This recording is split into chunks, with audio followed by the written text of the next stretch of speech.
Pemicu 20 Kades Pagar Gunung Lahat dan seorang camat kena OTT, Kejati sebut ada aliran dana untuk oknum penegak hukum. Sebanyak 20 kepala desa di Kecamatan Pagar Gunung, Kabupaten Lahat, Sumatera Selatan, Sumsel, terjaring operasi tangkap tangan, OTT, oleh Kejaksaan Negeri, Kejari, Lahat, Kamis, 25 Juli 2025. OTT dilakukan saat para kades sedang menghadiri rapat persiapan peringatan HUT ke-80 kemerdekaan RI di kantor Camat Pagar Gunung, Kamis, 24 Juli 2025.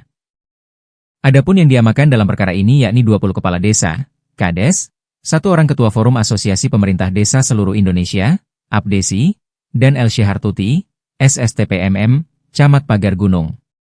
Asisten Tindak Pidana Khusus Kejati Sumsel Dr. Adiansah mengungkap OTT ini dilakukan atas perintah, seizin, dan persetujuan Kepala Kejaksaan Tinggi Sumatera Selatan. Di sisi lain, uang yang diberikan oleh